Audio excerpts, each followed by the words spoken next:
7. Call the Committee of the Whole meeting order for Tuesday, January 29th. First item on the agenda is roll call.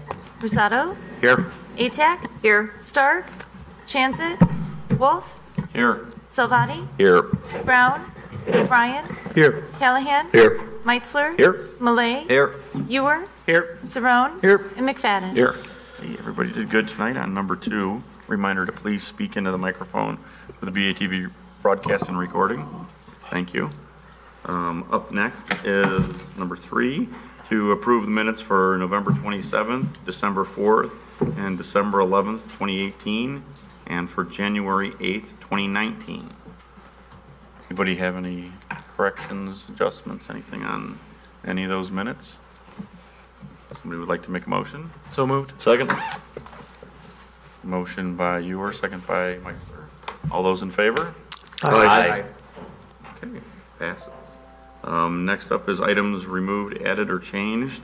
We do have one change for tonight. We'd like to move number 9, just change positions with number 7. We have people here, and we'd like to get them out, let them go home, stay warm. Okay, anybody have any problems with that? Nope. Sounds good. Okay. Next up would be matters from the public for items not on the agenda. Anybody have anything? I don't believe so. Okay, moving right on to the consent agenda. The consent agenda reads as follows. The November and December 2018 financial city council reports. Everybody okay with that? I'll make the motion that we approve the consent agenda as read. Second. Motion by Wolf, second by Cerrone. All those in favor? Aye. Okay, passes. Next up then will be the changed agenda item. Number 7 will be approval of a Class D1 liquor license from Swordfish for new ownership. Mr. Choi and Mr. Lee, the applicants. Chief's coming up.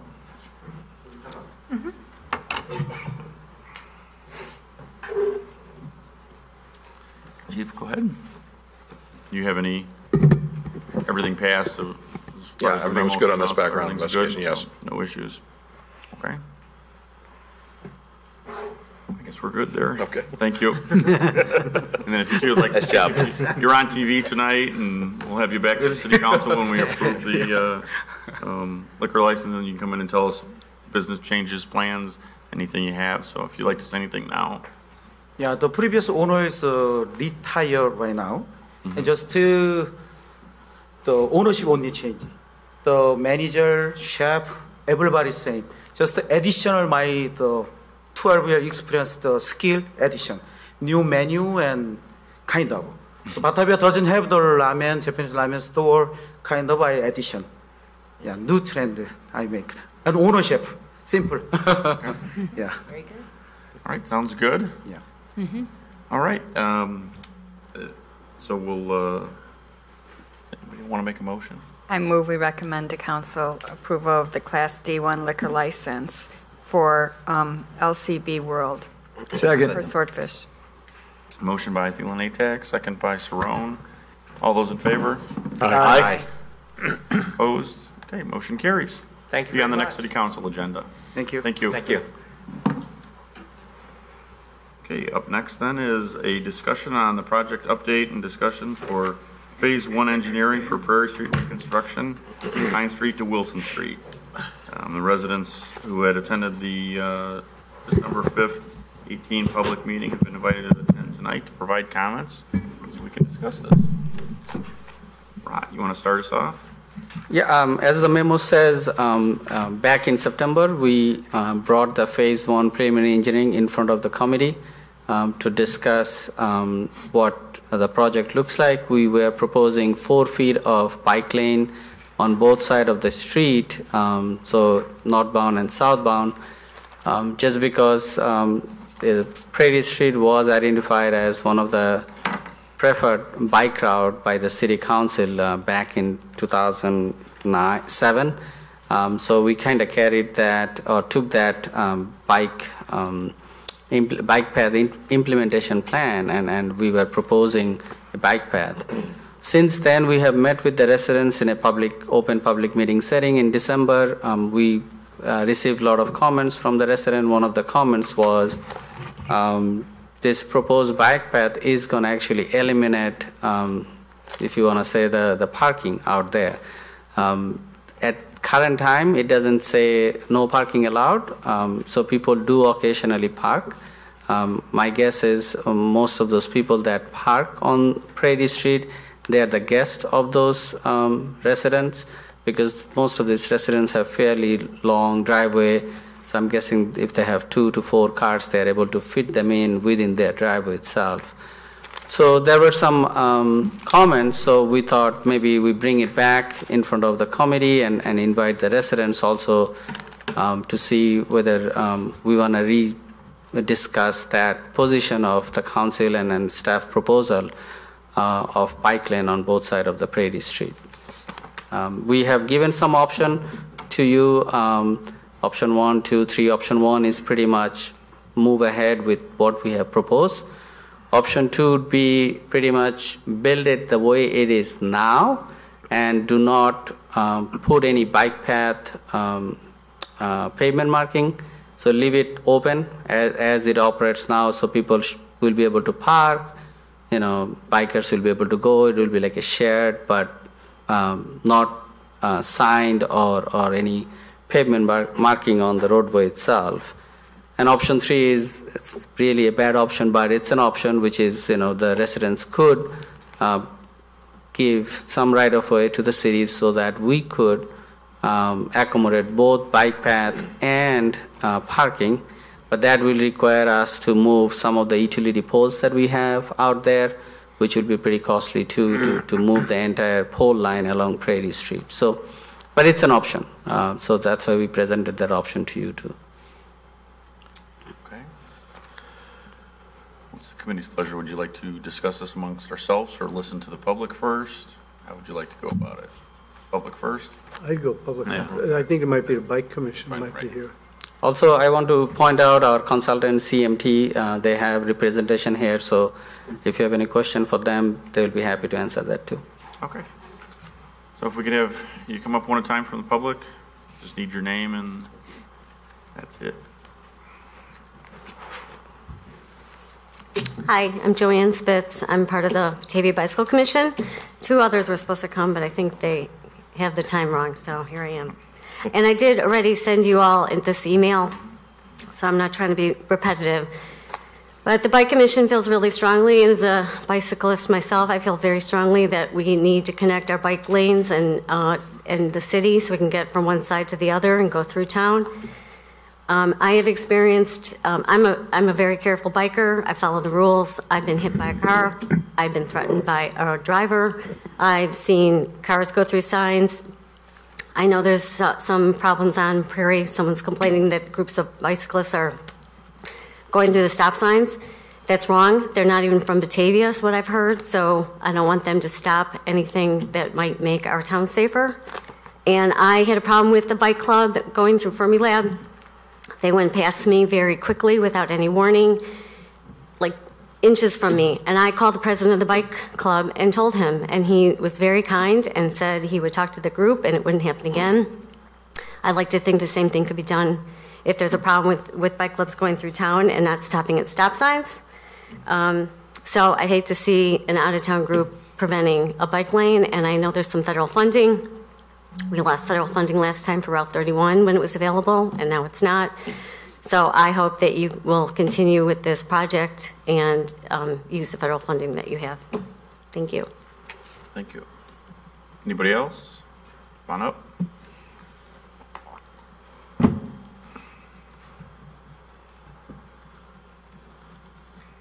Hi, my name is Andrew Deachman. I live at 303 South Prairie Street. I'm excited about this project. The South Prairie's been kind of deteriorating for a number of years. We've lived in that house for 15 years now, coming on 16 years, and it's been slowly kind of curb and gutter are getting bad, and the street's getting pretty pockmarked. So I'm pretty excited to see you guys do this. I'm excited you're going to do the utilities there while you're there. The bike lanes, I think, are an amazing idea. ride my bike all the time too, not as much as the folks in the bike club, but I like to get out with the kids, and it'd be nice to have a safe place to ride the bike.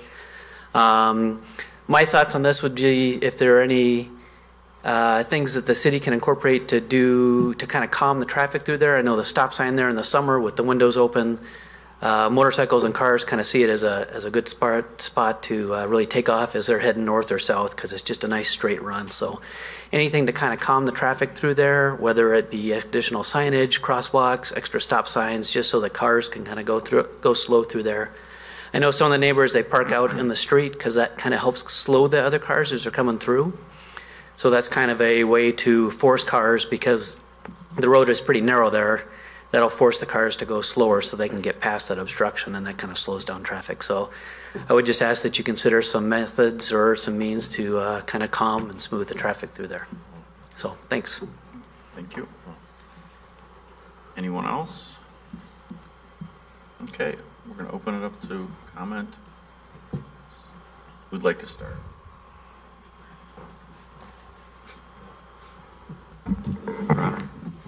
Yeah. I certainly am, hopefully I'm recognized as a big supporter of the bike club. I appointed them. I think it's a great idea. I'm all for them. They have great ideas, and I'm not here to argue with what they're proposing. Prairie Street is got some issues with it that I think some of you have heard about. I certainly have. I would tell you there's at least 5 residents down there who have contacted me who have some concern about total elimination of the parking. Because some of them have very small driveways. They got one-car garages. They don't have a lot of ability to park cars on their property, and to shut them off on the middle of this block or whatever is going to be somewhat problematic to them. So they were some angst about that. The bike lanes, I think, are a good idea. I support them. I will tell you, I had the experience, there's some people very upset with some of the bicycle riding that takes place in Batavia, to the degree that I know of one situation on South Prairie Street where there's a gentleman that has made quite a collection of video of bicycle riders, specifically around the intersection at Laurel and Prairie, where they constantly run it. And he tells me that he's holding on to the tape, and someday when there's a bad accident out there, he's going to go out and give the videotape to the guy who's involved in it as an example of why he got himself in an accident, because the bicycle riders totally disregard the signs at Prairie and Pine and at Laurel and Prairie. And so I had the situation where about last summer one day, and on a Sunday morning, I had a gentleman sitting out in front of my house with a camera. And so I knew who it was, so I went out there, and he says, he says, I wanted to take a picture of your house, and then I'm going to drive down the hill here, because this bicycle club from Aurora that generally has between 15 and 25 members will be coming up Hart Road here any moment. And then I'm going to video him going across town, so I'll be able to show everybody. I thought maybe he'd come tonight, but I don't want to name names, but there is a video. And so he went down, he took a picture of where my house was, whatever that's worth in this video. And then he drives down to the bottom of the hill and gets behind the bicycle riders. And I don't know, there's about 20, I guess, in the group. All 20 of them went down to the intersection at Pine and Hart, totally blew the stop sign, didn't stop for nothing. Went up Pine Street to Prairie, totally blew the stop sign, did not stop for nothing. Went down to Laurel Street, blew the stop sign, did not stop for nothing. Went up to Prairie and Wilson, and some of them got a little bit agitated because they couldn't go through as quickly as they did, but for all intent and purposes, they didn't stop for nothing. They got to Washington and Wilson, and it was a red light. And half of them went through that, and the other half kind of slowed down and waited for the light to turn. And then they came down here to Island Avenue and turned the corner on red and went up to the top of the hill, which they went out into Houston and Batavia Avenue without stopping. Went over to McKee Street, and then they go west on McKee Street to Jackson, where they blow that stop sign, and then they blow the stop sign at Van Noordtreek. And then they stop out at the AM/PM gas station at Randall and McKee for a smoke or go to the bathroom or have a pop or whatever they're doing. And then They go west on McKee Street. So twice after this guy showed me this tape, I got up, or I was around on Sunday morning, and so I witnessed this same thing going on. So I guess my concern is that by putting straight bicycle lanes on Prairie Street, I'm fearful we're going to encourage this. So I've chatted today with Chief Ewell about what we can begin some really active enforcement and come hard down on these bicycle riders that want to totally disregard the signs. So the chief tells me that if we stop and give any of them a ticket, it's $105. Is that right, Chief? Yeah, it's $105. So I guess our plan would be that if we put these in and these people continue to do this, we'll just create a special detail of the police at certain times when we know these people are around, and we'll just probably go down there in an unmarked car and get ready, and when 20 of them run the light, we'll make it $2,000 for the city, which hopefully then we can put the money into bicycle education. But I think we've got to send the message loud and clear that this abuse of bicycle riding, because one of these days, unfortunately, somebody's going to get hit and killed down there. And then everybody that's been involved in this is going to have to ask themselves, well, gee, was this a wise idea to do this or whatever? I think we have the same problem over on Main Street at Jackson. There's not that many stop signs on Main Street. But if you go there and sit, it's the same thing that the bicycle rider sees the stop sign and seems to think that they don't have any obligation to stop there. Now, not everybody's like that. Some bicycle riders are very conscientious and do it, but there seems to be this idea that you're exempt from the law on this thing. So I guess, hopefully maybe with the help of the Bicycle Commission, we can begin some strong public education about how people have to pay attention to these signs, because there are some other mayors in the region who have told me of stories of people in their communities getting killed riding bicycles because they just totally want to choose to ignore stopping for any stop signs. So it is a problematic issue, and it's not one that I think we should take lightly. And I think, I made the decision we were going to bring this up publicly and talk about it, because I think that brings a lot of light on it and hopefully sends a message to some of these people who want to come into Batavia and just blatantly blow through all the stop signs, that those days are hopefully over, and that we're going to start writing some $105 tickets to these folks. Who's up next? Yeah, I think there's definitely a problem with that, and I don't think whether or not we have bike lanes or not is going to stop that. So adding bike lanes to Prairie isn't going to make it worse. It's just that's the convenient path coming down Hart, whichever way you're going, or you're taking maybe you're going out to Fermi Lab. I mean, it's just going to happen regardless of whether you put bike lanes in there or not. I'm hopeful actually that putting the bike lanes in is going to slow the traffic, is going to be a calming device, because now your lane is going to be more narrow, kind of like having a parked car there. So I think that's one advantage there. Not putting in the bike lanes and not taking the federal money would seem to be unwise. Otherwise, what are we going to do? We're not going to rebuild the street. We're just going to strip it down and pave over the top of it, because that's far too much money. But the whole thing needs to be rebuilt. So, and I know there's some concern of the loss of some trees. If you look, I think there's 2 or 3 trees that I don't know if they'll survive the rebuild just because they're so close to the road. But I know the road's not really being widened. It's still staying in those parameters. So that's the only concern, is the possibility of losing a couple trees. My understanding is one of the owners really would like his tree gone, so that may precipitate that, just because if it gets into the roots underneath the road, then it may not survive. So I'm in favor of it. I spent a long time down at Public Works really looking at the plan in detail to make sure it makes sense, and I don't see where it doesn't make sense. This has been on our radar for a long time to put bike lanes in there. This isn't like a new idea. So I think we need to move forward with it. We're not going to get that money again. Yeah. Oh, you want to? Yeah, I mean, just in fairness, I want to stress that basically the 2 big options we're presenting tonight, which one is up on the screen, it's the one that was approved by council in September. And the other option would be very similar to that, but we would eliminate all the pavement striping. We'd basically, there you go, thank you. It would look more like that.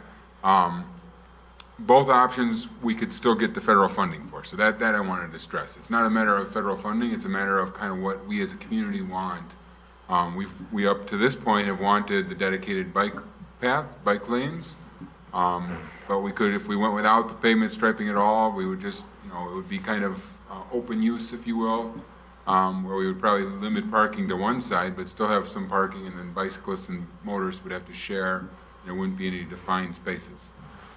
So I just wanted to kind of make sure everyone knows that the funding is not in jeopardy. Yeah. Thanks, I misunderstood that. Yeah. So I'm for this, but I want to address the bike issue. And yeah, I don't think having a bike lane in there is going to encourage herds of bikes to use that even more. Now I do ride out at Furman, and one of the things when you ride out there, when you go through the gate, they'll tell you have to put a foot down. When you get to a stop sign, you need to put a foot down, or they will ticket you. So there's nothing wrong with setting a precedent, because it will get around pretty quick. Because I can't tell you how many times I've come down Pine Street at Hart and have started to go, and then the herd comes through, and it is dangerous. It is dangerous. So if people know it at Fermi, they can know that it happens here. So that's just it'll happen quick.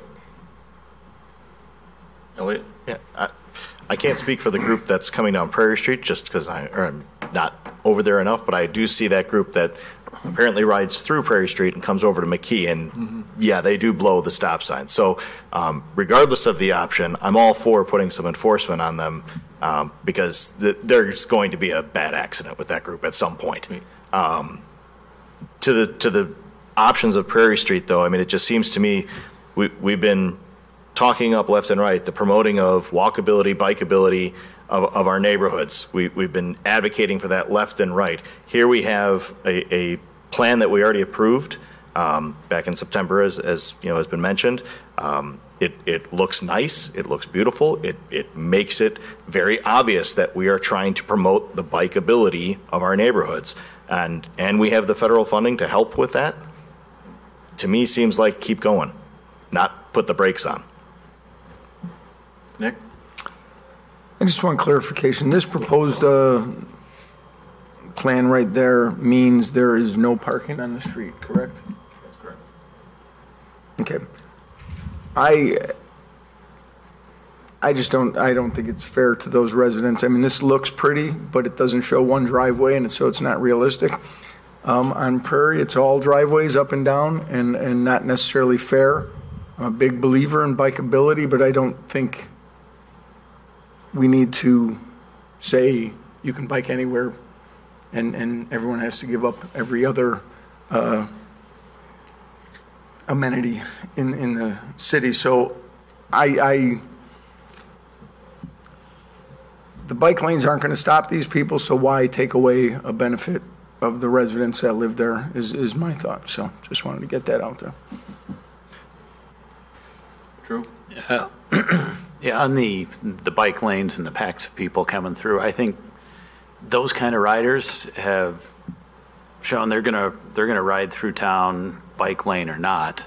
And the bike lanes, to me, the big benefit of them is to the casual cyclist, the people who are not so hardcore, and those are the people I think we're trying to encourage and engage with. The other people are gonna ride no matter what, but it's to give a path for the casual cyclist who might not ride and would drive instead, but for having a path and a safer, easier way to do it.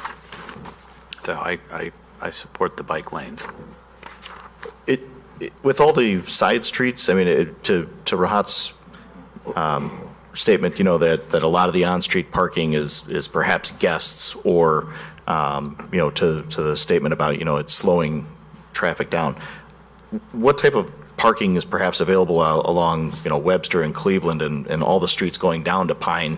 Is that something that could be opened up to allow for guests parking as opposed to there being no parking on those smaller side streets? I believe all the side streets have parking both ways, and that was going to be one of my comments. Was I think that's this is a major thoroughfare, collector street on a very well-traveled route, where I think that's something we have to think about as well. I look at the bike lanes that are along Western Avenue.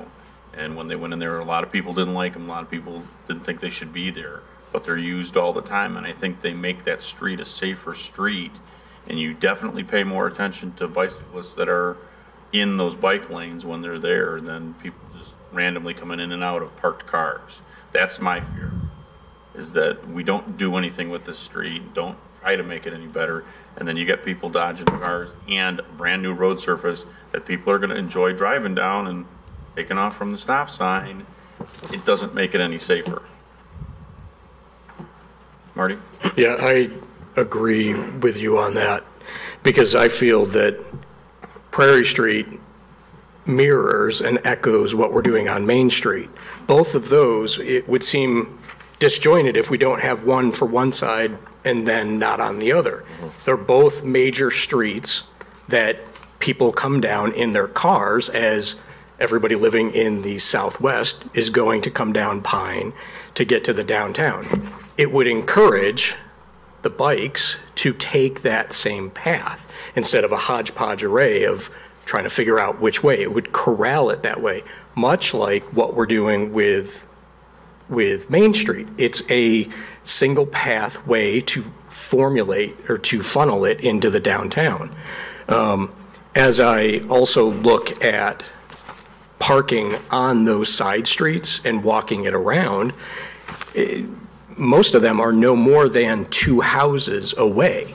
They're small blocks, relatively. I think the most that I counted was 5, maybe 6. So even splitting parking on the side street, you're only walking at maximum 2 houses down. It takes away that comfort of parking right in front of a house, but on a major collector street, I don't know if that's what we want on there anyways. I travel that way a lot. I don't see a lot of parking all the time in front. So for a more casual parking space that some people may feel I want right in front of my house, we're not taking away parking in the area. It's just a shifting of right around the corner. But a larger benefit is you've got more people traveling Prairie Street in a bike manner, in a walking manner, and I think that's more suitable, and it mirrors and is more consistent with what's going on the west side. Maybe Mr. Deitchman can address this because he lives on Prairie, but I mean, I drive down Prairie every day, and I don't see a lot of cars parked out there. Occasionally I do, but I don't see a tremendous amount. And maybe, I guess my question is there a big concern from the residents about not having that parking there? You want to come up real quick if you don't mind?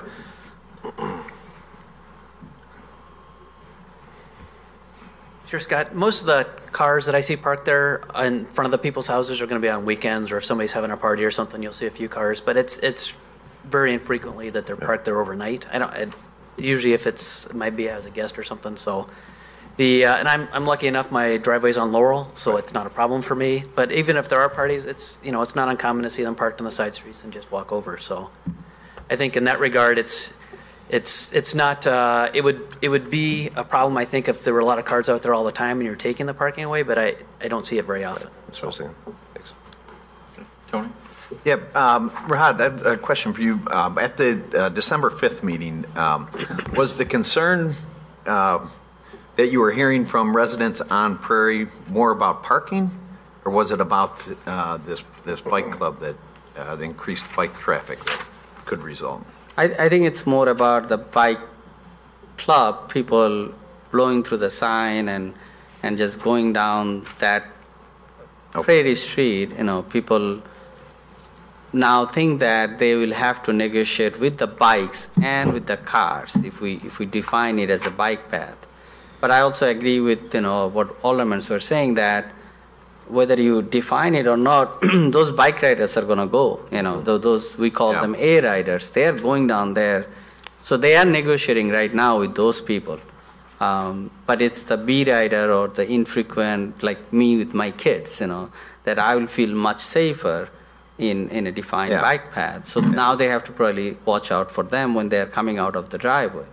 So I think they were more concerned about the bike path. That's the feeling that I got. I have team and they were there. They were also present at that time. But all of us walked out with that they were more concerned about the bikers who are not following the stop sign and not stopping and all that. So they were more so than the parking. Okay. So we know we have a problem that exists now, regardless if that street gets done or not. So I think that's the issue at hand. I think it's two separate issues, and I think we need to remember to separate that this is a street redesign that we've talked about for 20 years about things we want to implement in the city, not a problem that we have with certain class of bicycles. I mean, yeah, we should probably talk about it all together, but they're two separate issues. And I think, yes, we definitely need to do something about the enforcement on that, because I mean, I see it all the time. I'm out west here a lot. And there are places out west where they go across 4 lane, they go across 47 in a group of 20, and they don't even look. I mean, it is unreal, you know, that problem. And the other piece in terms of parking, Nick, I know you brought this up, that it would be unfair. I would say there's a number of other streets that don't have access to parking. Just around the corner on there on Wilson, you know, they're in the same boat. You know, they don't have parking right in front of their house, and you know, we don't allow parking overnight without. You know, so it's obviously typically for guests, and there are a number of side streets there, so that doesn't concern me. I did notice a couple other residents stepped in. I don't know if they wanted to speak or not. Does anybody else have anything they want to add to this? Yes. I know we took public comment earlier, but we can let you show up.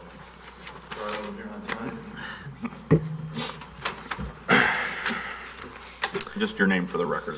Steve Erickson. As an active cyclist and a member of the Batavia Bicycle Commission, I wanted to voice my support for the continuation of the existing plans to add northbound and southbound bike lanes on Prairie Street, specifically for the safety for the less experienced riders that would be able to take advantage of it. I would consider myself to be one of the A riders that would not necessarily benefit from a bicycle lane. I would feel comfortable riding on Prairie without a bike lane, but I think there are lots of others who may not feel as comfortable riding on streets that don't have bike lanes that would benefit from a dedicated bike lane that was separate from both pedestrian and vehicular traffic. So, thank you. Thank you. Yeah, I think that one more.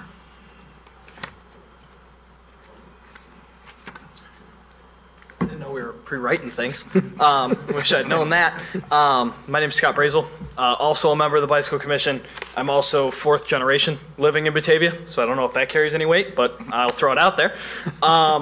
I would like to also voice my approval and my support, as Steve did, for the bike lanes on Prairie Street.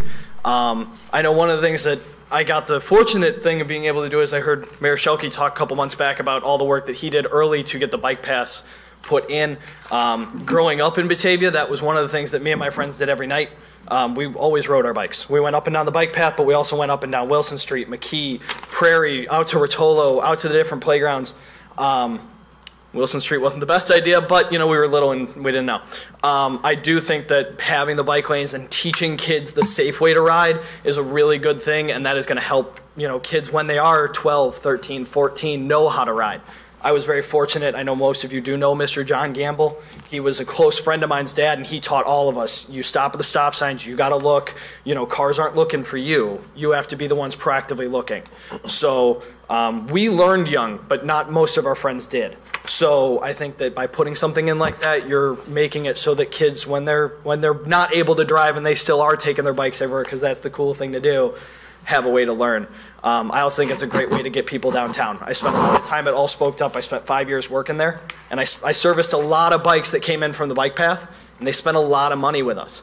I think, you know, getting business downtown, we talk about it all the time in the Bike Commission. How do we get bike-friendly businesses? How do we get cyclists to come and join our community? I don't want an A group of riders, guys 20 deep, low stop signs, to be the example of the cycling community. I've been in it for a long time. I love that I'm part of it. I don't put myself in that kind of a situation. I don't think that, you know, it should limit the amount of traffic that we could have economically, you know, or even just people coming down to see what a great city this is, because they don't have a way to come in from the east. So I do thank you. It's very, you know, cool cool to hear a lot of you guys talk about. You're kind of on the same page. So I really appreciate the time, and thank you. Mike? Yeah. I like the idea of bike paths. I think Prairie being a major thoroughfare to one of our local schools will probably add a little bit of safety and convenience for the kids, because there is a lot of people that walk and do ride their bikes. As far as the bikers, the group that we're talking about, I would love to see some enforcement. I can't tell you how many times on Saturday morning I've been behind a pack of bikers that are riding in the middle of the street in a group, and all the way down to all the way down to Pine, and then you're traveling behind them all the way downtown, and it gets a little bit aggravating at times. So I would love to see some enforcement on that. Yeah, I think that this is something that it has been part of the city planning talk for the whole time I've been on the city council, and even before I got on the council. I think it's something that we need to figure out how we can integrate both things, because we're not going to get away from the cars. We're not going to get away from people wanting to be on bicycles. We're not going to get away from pedestrians. We have to figure out how we make them all coexist. And I think, especially on this street, I think this is the way to do it. And as far as the parking goes, I think there's options there, and as it being a collector street and as much traffic is on it now, I just don't think that we can put all three of them in that position there. And I think with the 2 lanes is the best way to go about it. Mike? Well, I'm going to support option 1. I appreciate hearing from the Bike Commission, voicing your opinions and letting us know. You know, in today's world, we're speaking of health and cleaner living. You know, I talk frequently about, you know, sustainable living for our infrastructure, and this is all a part of it. And I'd have to say, you know, we want people to bike Batavia. We want people to engage in healthy lifestyles. We talk about pedestrianism in our town. We talk about riding the bicycles in our downtown, and trying to, you know, back away from, you know, the automobile as much as we can. So I definitely will support option 1, and I think this is moving our town in the right direction. So are we pretty much in agreement that that's the way we want staff to go, was with the plan that we approved and what we've talked about all along? Your Honor? Well, as you've heard here tonight, I certainly was very active in the early 1980s when I first was elected mayor in putting the bicycle trails through both the east and the west sides of Batavia. So I feel like I share some of the responsibility for this, in however you look at it, because it really has turned into a wondrous thing. And on many weekends, we have literally thousands of visitors in town because of it. And I think it makes a stronger downtown, and it gives us a greater opinion.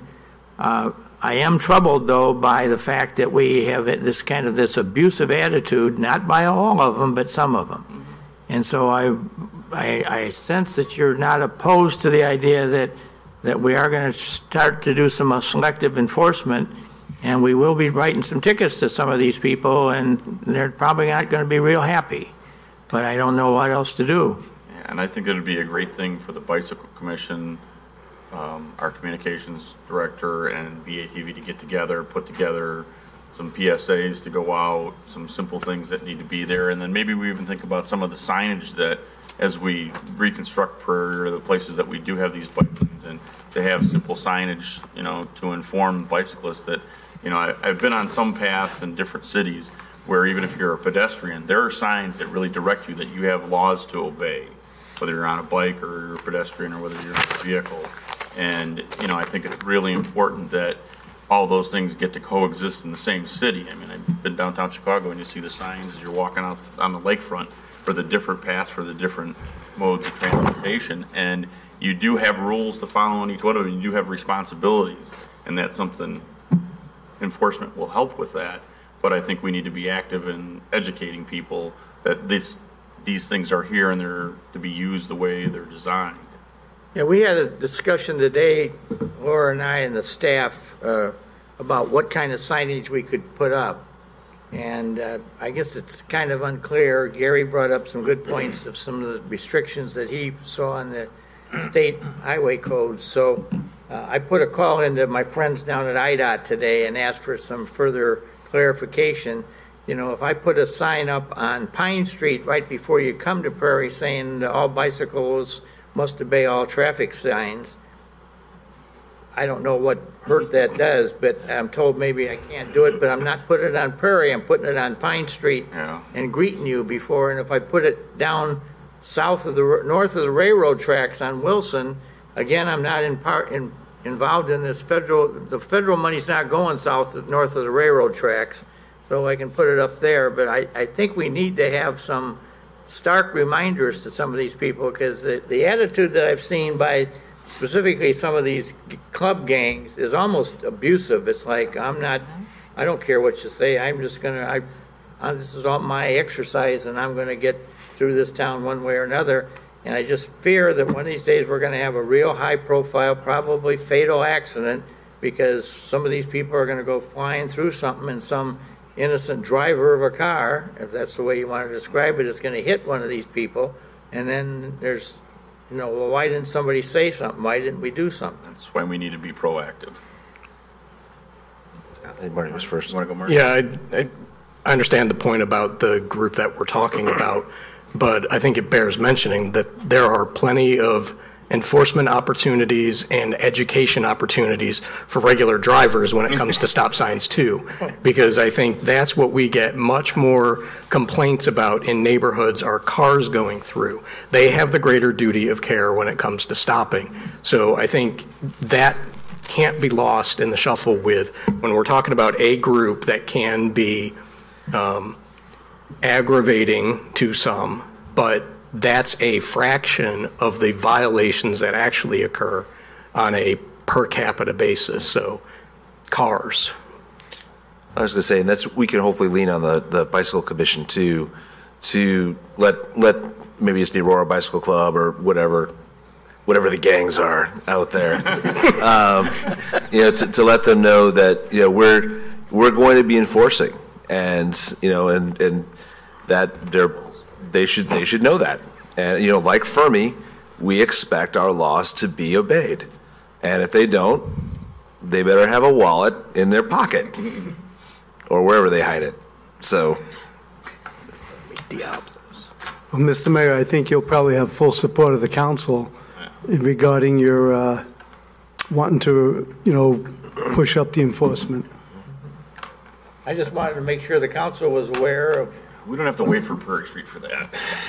What we were planning to undertake here, and I'm not suggesting that we're going to redetail some officers or, we may just bring some guys in once or twice a month and say, okay, have at it and go after them. I mean, there's certain days we know we can probably find the violators, and there's, I would suggest that Maine and Jackson's another good corner to monitor, and probably Pine and Prairie and Laurel. Those are high volume violation areas.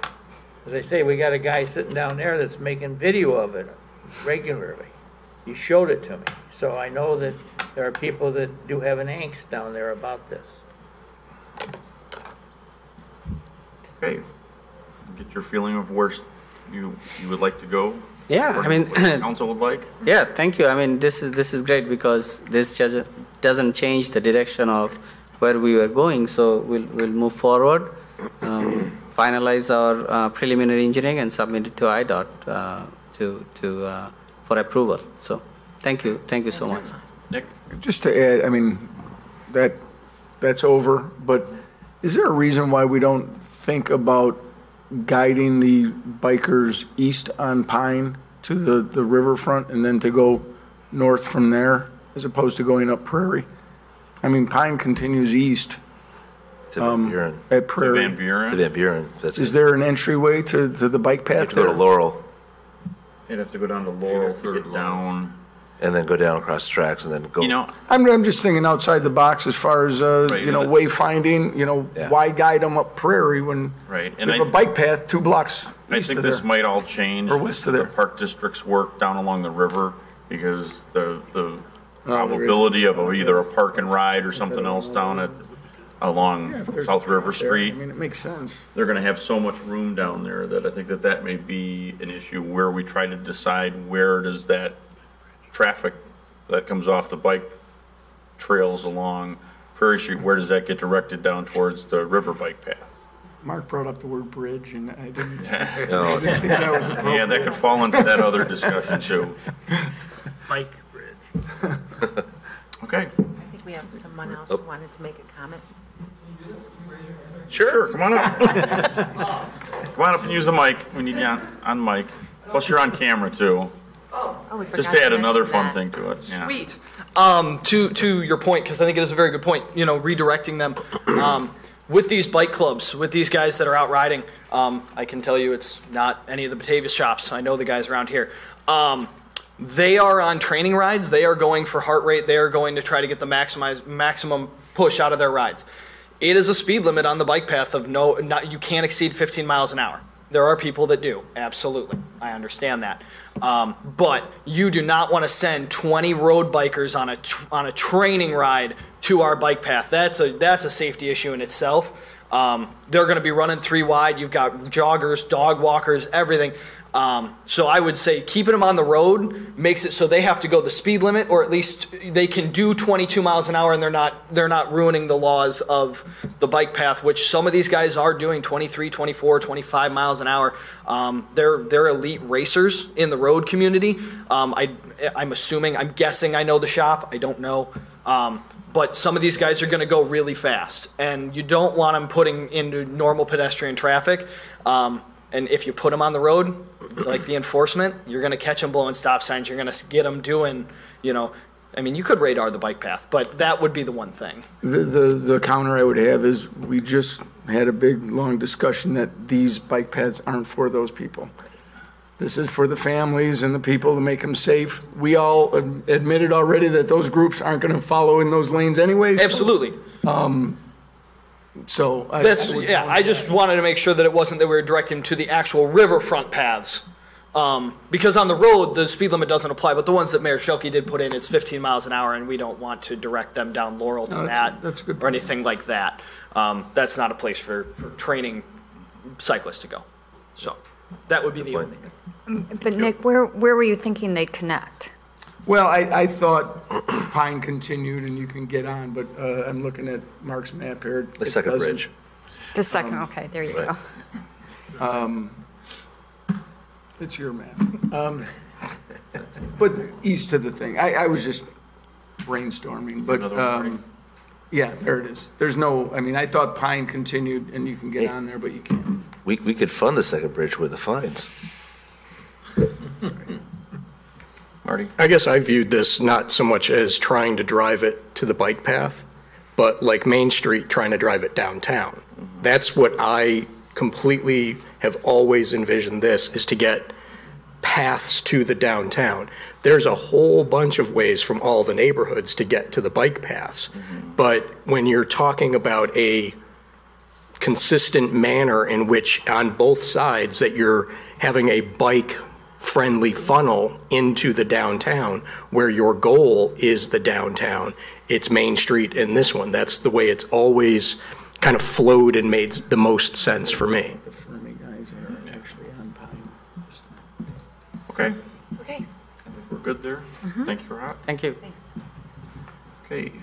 Next up is the Fox River Utility Stabilization Construction Update. Just a presentation, so you can stay up there. I apologize for bringing it kind of late, but I think I was waiting for the coldest day of the generation to show it. So I just wanted to show you what we did, because we kind of finished the project towards the end of the year. It snowed right after we finished it, so maybe you all didn't have the chance to go out and take a look at it. So we did take some pictures during the project and after the project. You know that we have recently purchased a drone in the city, so we wanted to use that and take some pictures too. So there are a few pictures from the drone. So this is, you remember this project was to stabilize the utilities that we have out there. Some of those were in getting in and destabilized a little bit due to the erosion that we are experiencing along the river. Almost 2.5 years back, I did bring a plan in front of the council. It amounted to be almost $1.5 million to restore entire western side of the river. At that time, the council decided to focus on the utilities. So that's what it is. So this is one of those outlet that we have by the wastewater treatment plant. The treatment plant is right behind in a kitty corner way. But this is what it looked like before we did any stabilization. This is what it looked like after the stabilization. Obviously, you can see the river was high.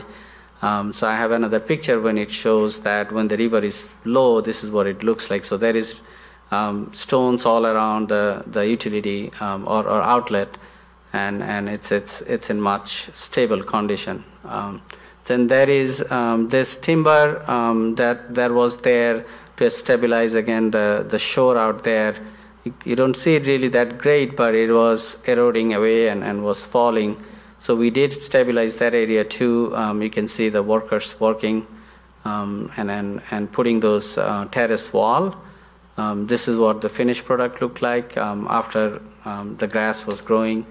There is the drone picture that I was talking about. So you can see both of them that how they look like after the stabilization was done. Then we did have some erosion also along this front right here on the river in front of the substation. We have a couple of utilities out there by the tree. So we did some restoration over there. It's a picture from during the construction. You can see all the cofferdam and placement of the terrace wall again. This is another picture from during the construction. And this is the finished product that it looks like. To me, it really looks well. You can go out there. You can fish, and it's just a nice amenity. I think just to go and hang out. Sit down there, have a cup of coffee, or some other drinks that you want.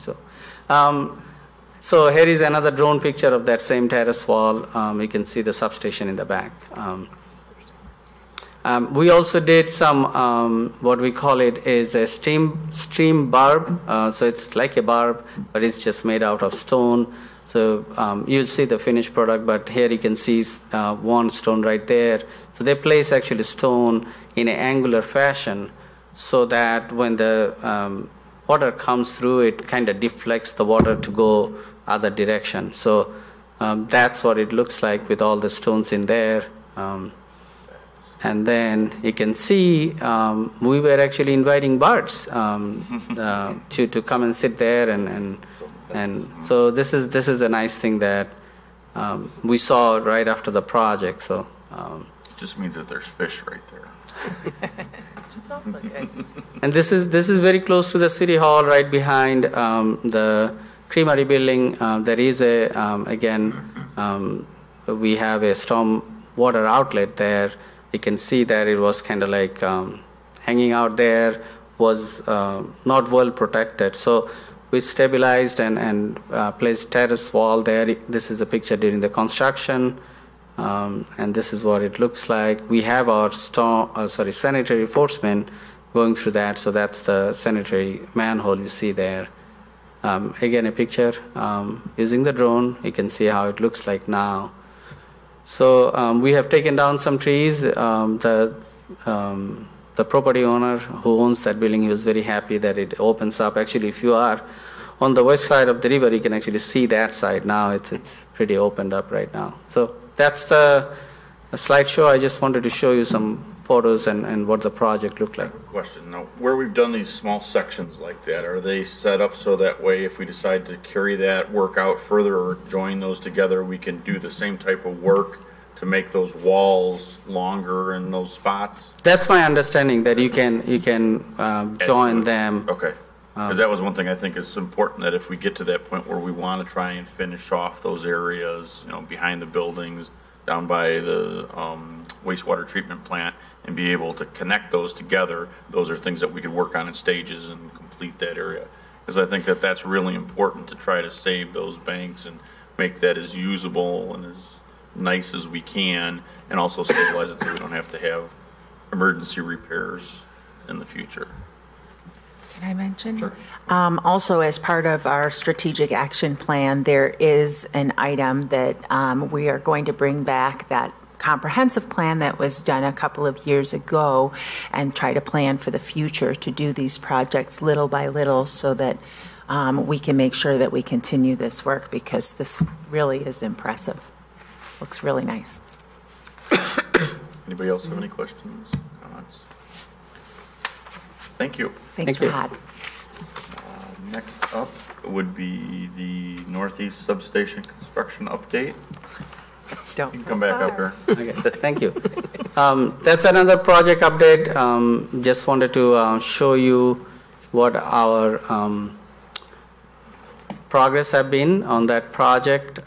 That project, the council approved the design long time back. It's almost about a year or so. It's actually a little more than a year, about 13 months. So we have finished the design and we have bid out parts by parts, and we did bring it to the council for approval. So we are kind of like the general contractor, the city itself, and we are divvying up small parts to different people.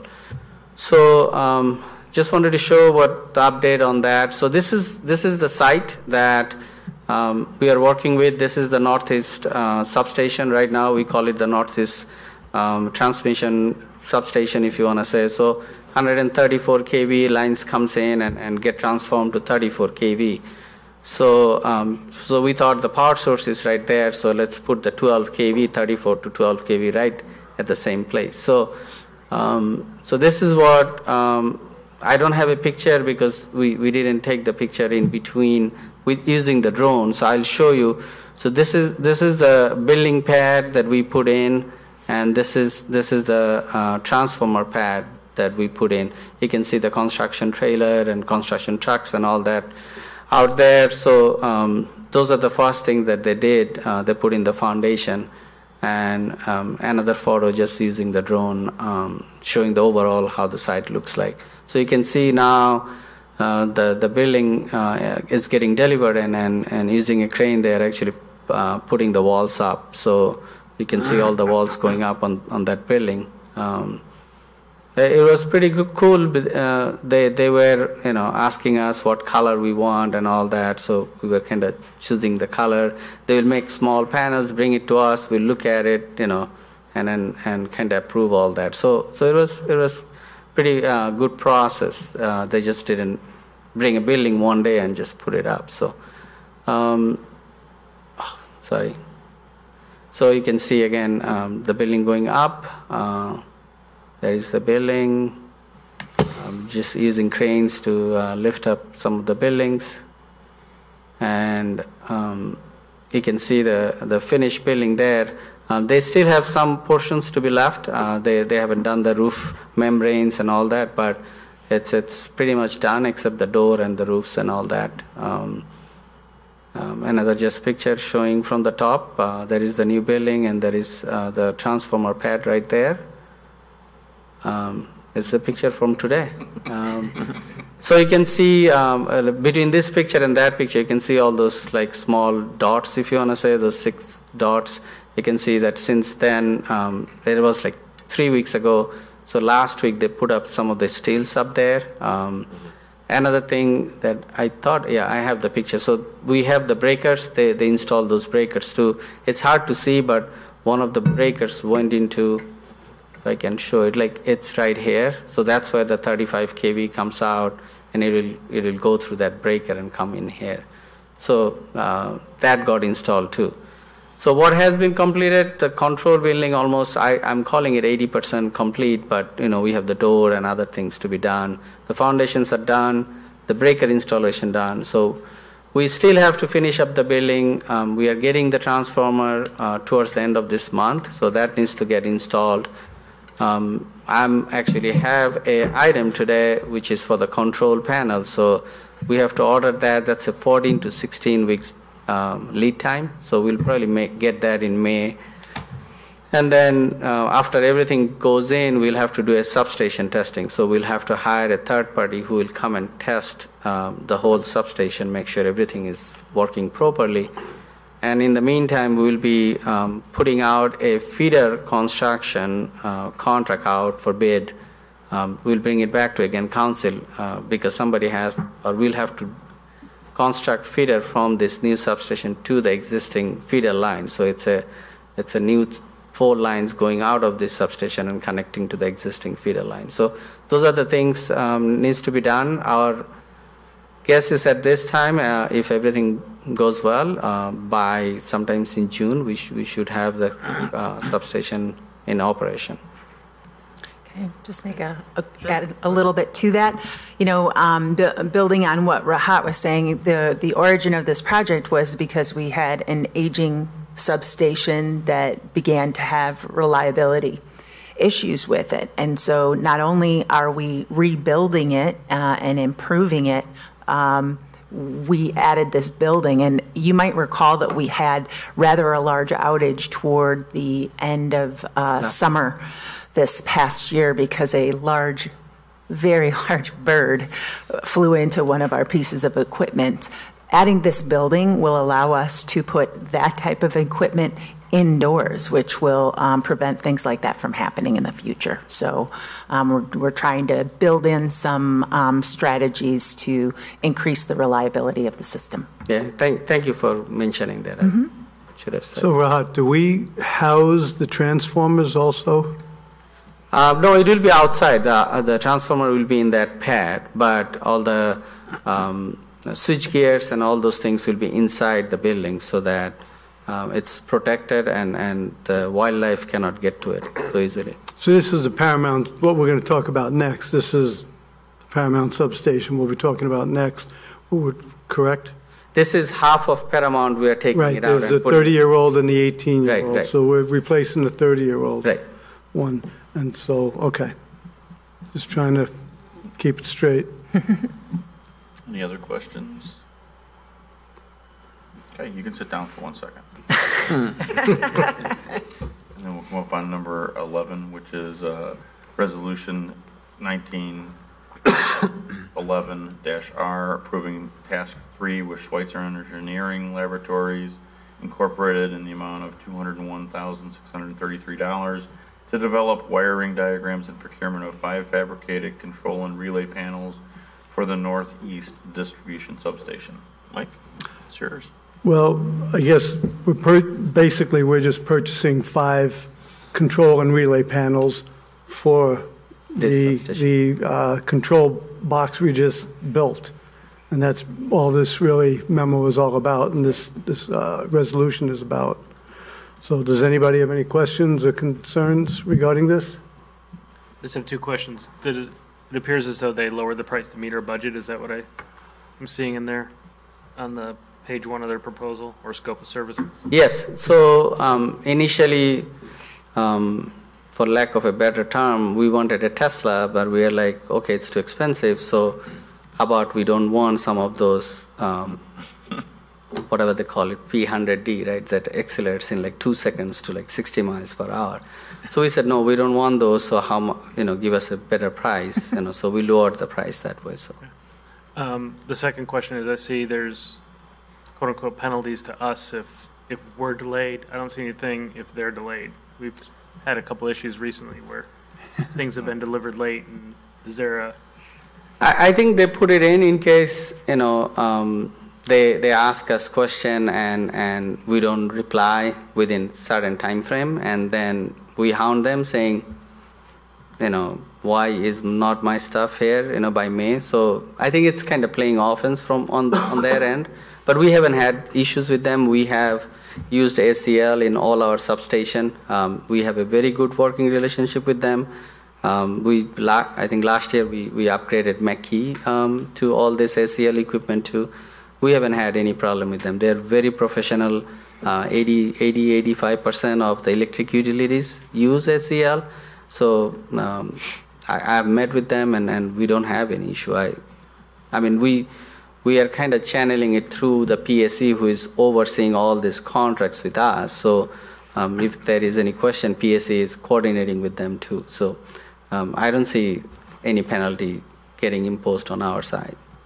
Yeah, I wouldn't say anything, us being penalized. No. I think we're on top of it. I'm just, like I said, there's been a couple instances recently with different projects where things have been late. You know, obviously we all know the treatment plant, but then last year the piece of equipment, I can't remember which one it was. And so we're on the defensive a couple times recently, and I want to make sure that we're protecting ourselves across the board with whomever we're working with.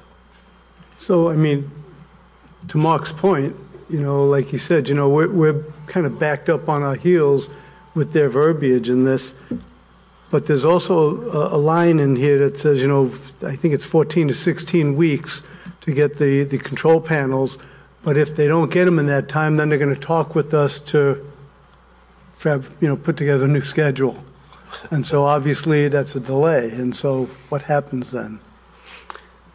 We don't have any provision with them saying they will be penalized, but again, our experience so far with them, they are very professional. They will follow a schedule saying this is the time I'm going to get you the diagram, you know, and you approved it within a week, you know. So we will be following that schedule, but you are right. We don't have any penalized that if you don't provide it to us within 16 weeks, what happens. But we'll know that early on and correct those. It's a small contract, but Right. again, we have done 6 substations, I haven't had issue.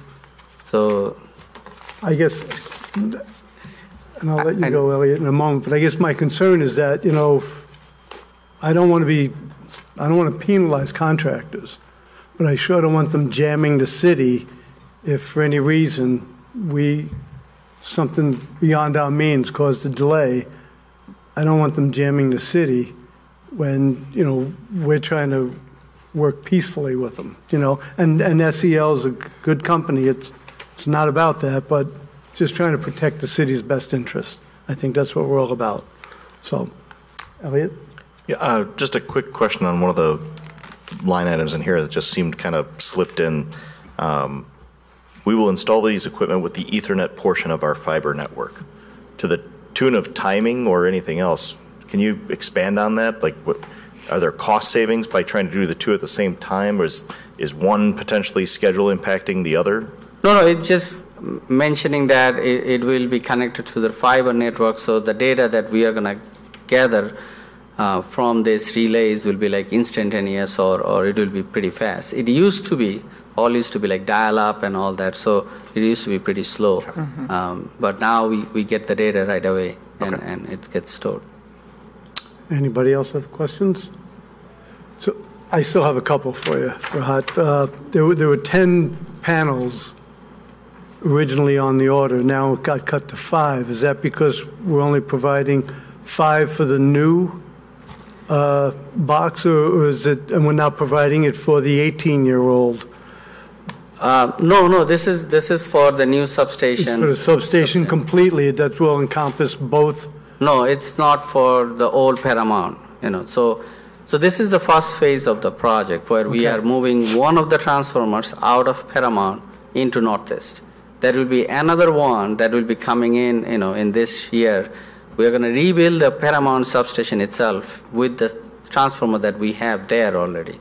So we are going to rebuild that. But this contract doesn't cover that portion. This is just covering the Northeast portion of this project. Okay. Some of those panels that we talked about could do a lot of things. Like in this case, all these relay panels is going to give us the data. But there were some really good relay panels out there that could do a lot of correction by itself. You know, they could look at and try to take away some of the faults by itself and keep the system going. Those are the things that we wanted, you know, and wanted to price it out. So when we saw that the price is coming higher than our budget, we said, no, we don't want those things right now. We can upgrade those later on when this equipment will get obsolete in 5 to 7 years' time. But we just didn't want to spend more money than what we have budgeted at this time. What was our budget number? It's pretty close to that. It's like $205,000. That's what we. It's a overall. It's a big. It's a big number. Big amount, you know. So we could say that, you know, take some money from there, but we knew in our spreadsheet that we cannot afford more than $204,000 or so at this time. And SEL is just providing the panels. They're not installing them. Who installs them? So the construction company people who is doing all the substation work, they are gonna install it. Okay. Now, does SEL oversee the installation of that to make sure it's done? No, SEL is not going to do that. They are going to provide the wiring diagram and people construction. They are fully capable of doing that. And we are going to bring a third party to test all that connection before we turn it on. So we do have another third party coming in to commission it, so to speak. Okay. Anybody else? Anyone care to make a motion? All right, I'm sorry. I just wanted to point out I had the wrong account number. It should be, sorry, I have the paper somewhere. It's a different account number.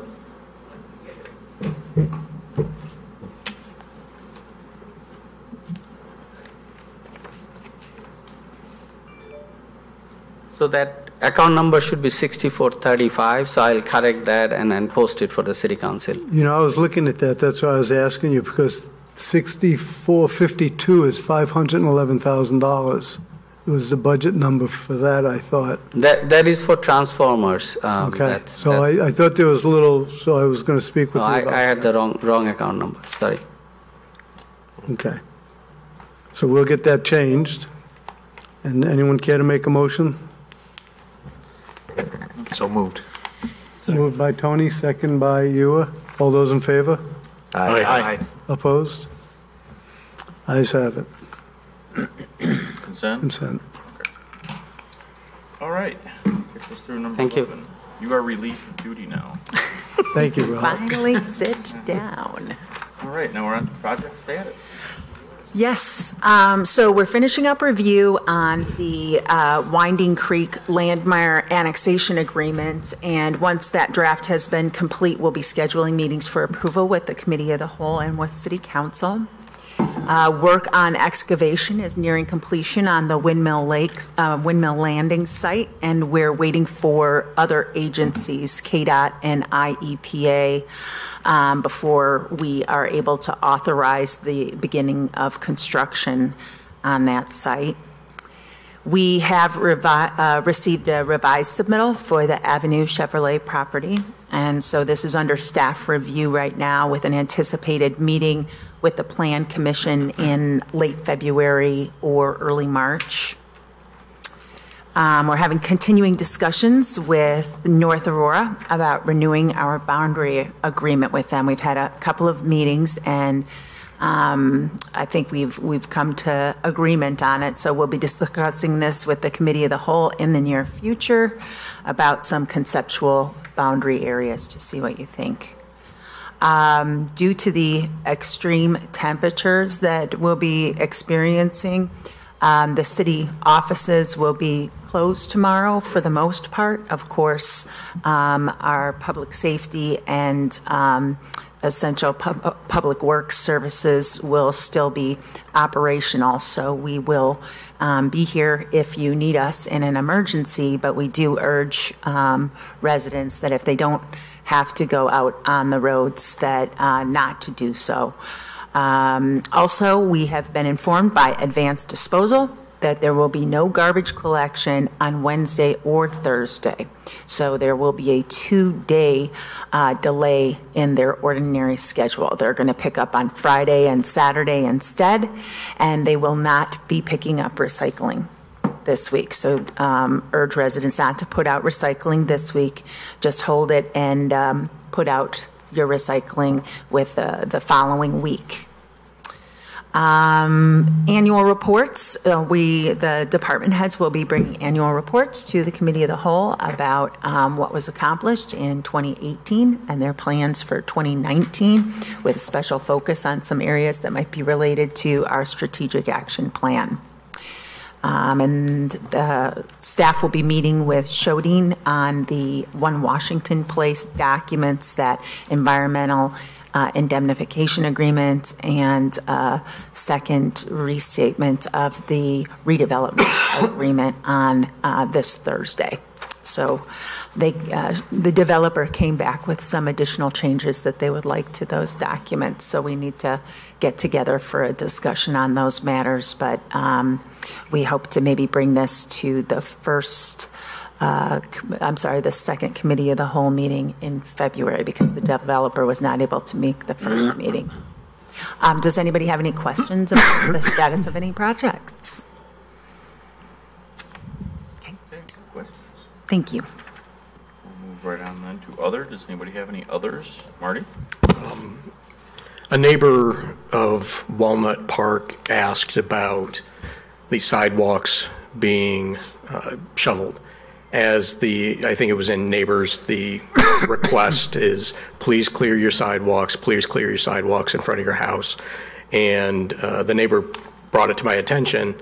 He said, we're being asked to clear the sidewalks in front of our houses. What about the other areas that are pocket parks where the sidewalks are contiguous to their neighborhood? Because then they have all the neighbors have done their sidewalks, but then not the interior sidewalks in parks, but the exterior. And I know Mark had this issue, and kind of the response was, well, that's the city's property. Actually, it was the Park District's property. But that was the response from the Park District was that it's the city's responsibility, it's the city's sidewalk. That's the case with all neighbors too. So, and the Park District obviously says they don't have enough money, it's prioritization and so on and so forth. Recognizing that, is there a way that our staffs can talk to each other, and maybe that's an opportunity to throw something out for a bid for these pocket parks to have whatever the agreements are for the downtown areas and for their program areas, to get these pocket parks that the sidewalks end. And it's just kind of unfortunate that the municipal governments are saying, please clear in front of your houses, but then the municipal parts and the park parts are not being done. So if you're going to ask others to do it, we should be doing the same. So, and there's got to be some sort of economies of scale where we can work with them and split the costs, and maybe even the school district. But I think the school district does everything around theirs on their own to begin with. I think the Park District only does where they have parking lots. Yes. What they clear, and they clear the sidewalks around where they have parking lots, and that's it.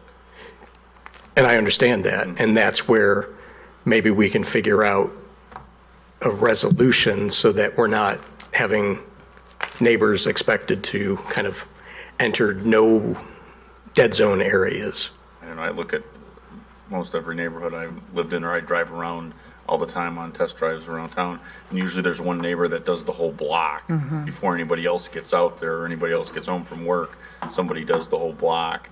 So I kind of feel like maybe that's the opportunity to try to talk within the neighborhoods to find out one time one neighbor does it, one time another neighbor does it, because it's no more than a couple hundred feet for all of these little pocket parks. And I think it's kind of incumbent on us maybe to figure out how we do that in our neighborhoods and get that done.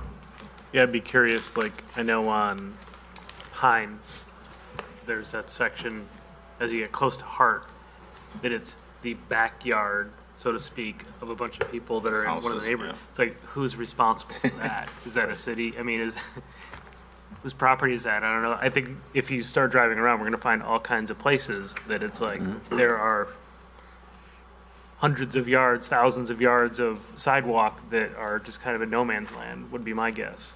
Yeah, and it's going to be challenging to cover everything. I agree that it'd be nice, but it'd be interesting to see what that cost would end up being. It might be cost prohibitive, but I get it. I mean, the parks I agree with, but then it's like where do you draw the line is the only thing I would struggle with. Well, that was the ask for the resident. He said, come on, we're being asked. I mean, we put it out there, say, please clear in front. And if we kind of tell the people to do that and then make excuses why we can't, then we don't tell people to, then we just stop telling people to clear in front of your sidewalk too. Pick one side or another. Gary? I think it's debatable, first of all, as to who's responsible for clearing a sidewalk in front of a park. I would say if homeowners are responsible for clearing a sidewalk in front of their home, the property owner, being the park district, is responsible for cleaning a sidewalk in front of the park. That aside, we can debate that issue some other time. The larger issue here is a demand for increased services while at the same time a demand for reduced revenues to the city. And the two just do not go hand in hand. So if we continue to say we don't want to raise property taxes, we don't want to raise fees, we don't want to raise whatever, we can't at the same time say, let's increase services, because the two cannot coexist. And then that's just a fact. Well, that's why I was saying have the staffs talk with the different bodies that we have these small little areas, because how many pocket parks are there? There's Walnut, there's the one near you. But I think that it applies to all the parks. So one of the responses from Allison Niemela was if the park district was to do that, it would be a significant expenditure of resources because of the length of sidewalk that is adjacent to every public park in the city of Batavia. To echo Alderman Wolf's comments, I snowplow our entire cul-de-sac. I mean, I just go around because, number one, I'm selfish because that's the way we walk our dogs. But, you know, I mean, the 5 neighbors on my cul-de-sac all benefit from me running the snowblower for another 20 minutes. You know, I think what it is it maybe something that we have to do either on Facebook or on Nextdoor or whatever, and identify what I'll call them the Scott Nailers of the neighborhoods, that they get up at 4:30 in the morning when they're leaving for work and they do the whole block on both sides and then they leave.